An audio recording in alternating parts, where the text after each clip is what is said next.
Hi, I'm Gloria Pierson, and I'm a certified life coach. You've probably heard a lot about the word meditation, and maybe you're not sure if it's for you, or maybe you think you need to be a monk in the Himalayas in order to meditate. Well, this video title today is Meditation, You Are What You Think. And again, what we think about comes into our life, and meditation is a great tool for that. So this video, I'm going to tell you what it's not, the 3 stages of meditation, and tell you how to begin, like a meditation 101. I'm grateful for one of my subscribers that suggested I do this video, and depending on how it goes, I maybe do a series because there's a lot of different types of meditation. Now, if you enjoy my videos, I ask you to please hit that subscribe button. I'm grateful to everyone that watches this video and to all my subscribers. But let's go ahead and get started on meditation.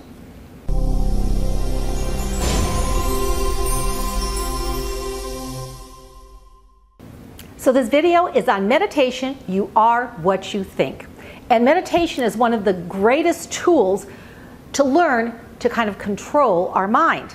But first I want to tell you what meditation is not, the 3 stages that you'll go through when you start meditating, and then how to do it. A simple way to start today that you can do.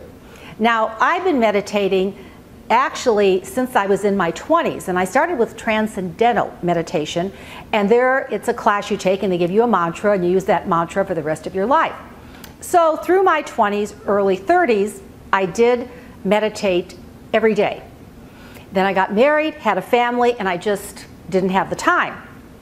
When I was starting one of my businesses, it was just crazy in the business world and dealing with everything and raising children at the same time. So I started back, but not every single day. And then about 14 years ago, when I was going through my divorce, my boys were going to college and a lot of transitions with moving, starting new businesses. It was like, oh my gosh, I would get up in the morning and I had trouble putting one foot forward in front of the other. So I thought, maybe I should start that again. And I did.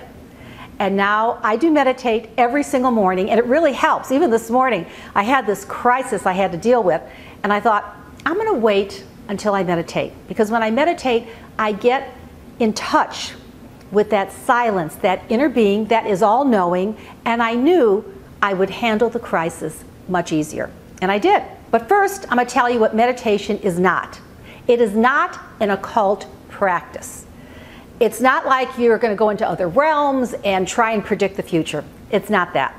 The second, your mind is not blank when you meditate. A lot of people think they can't meditate because your mind has to be blank. No, it doesn't. And very rarely will it be. And that's why the meditation I'm going to teach you about today is called passage meditation. So it gives your mind something to grab onto. So those are the 2 things what meditation is not. Now, there's 3 steps or things you're going to learn when you start meditating. The first is that we're not our bodies. We're not. Our bodies are just like a garment, a coat that we are wearing. You are not your body. Your essence is not your body. That's why if you don't like what you're wearing, or you feel you're overweight, or for me it's like I don't like my haircut, it doesn't matter. That's not who we are. So meditation, first you'll learn you're not your body. The second thing you're going to learn is you're not your mind. Now you're going to have all these thoughts going, and that's your conscious mind, but you are not your mind. And what meditation will teach you is that you can control those thoughts. Your soul is not your mind. And the third, you're going to find out who you really are.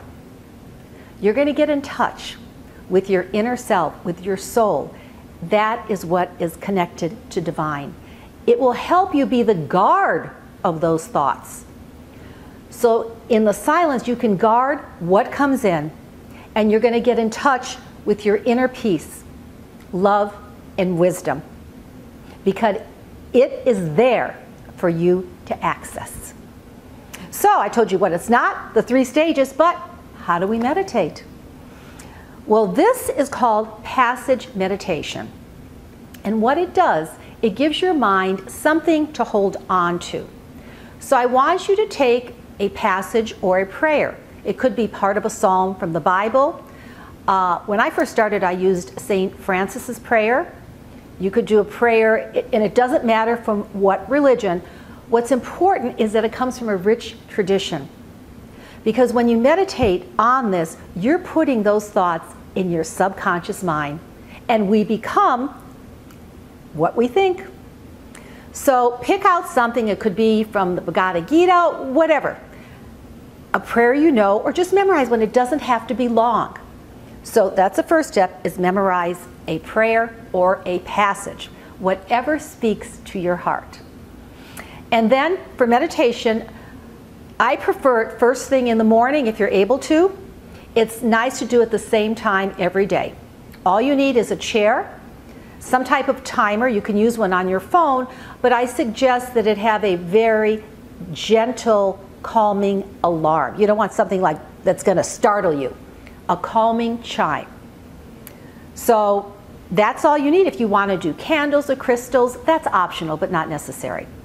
So wear some comfortable clothing, and I want you to sit erect in a chair with your back straight, your feet on the floor.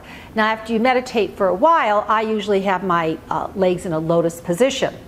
But to start with, feet firmly on the floor, back straight, because you want all those energy centers, the chakras, all lined up. Comfortable clothes, and set the alarm. I would initially start with 10 minutes. You could increase it to 15, 20, or a half an hour. Some people play music. If you want to, it's not necessary. So you're going to sit there, feet on the floor, spine erect, but comfortable. And I want you to close your eyes, just gently, and take a few really deep breaths. In and out. Inhale and exhale. And then set an intention. What is the intention you want for this meditation? Silently say it to yourself. And then just begin repeating your memorized passage. That's it. And you just keep repeating it and repeating it until the timer goes off. When the timer goes off, you slowly open your eyes, and maybe you want to journal if you had any insights. Now, I'm going to tell you, it's hard at first, and even after so many years of meditating, I still have some days where it's more difficult than the others, but I love the peace it brings. Now, thoughts are going to come into your head. That's natural. So what you do is you're working on your passage, and then you're thinking, oh my gosh, I've got that project for work. Oh, I have that test in school. That's okay.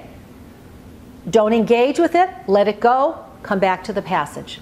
Every time a thought comes, let it go. Come back to the passage. Think of it like clouds in the sky. When we watch the clouds in the sky, they just pass. They just pass. And it's the same thing. Buddha called it writing on the water. If something's written on the water, it eventually just goes away. And if you continue this every day, you're going to find that peace, that love, that wisdom that you will tap into. I just was rereading Eckhart Tolle's book, A New Earth, and he talks about being in the present moment, because it's the present moment that the universe helps us, that it's synchronicity, that everything comes to us. If we live in the past, that's regret. Live in the future, which a lot of us do, it's fear. And meditation is one of the great tools to keep you present, getting in touch with Source, with infinite intelligence, with God. So why don't you try it this week? If you have any questions, write to me in the comments and I'll get back to you. If you have suggestions for videos, let me know. And I may do another one on a different type of meditation. Now, if you enjoy my videos, please hit that subscribe button and also like this video. But I'll see you again next week.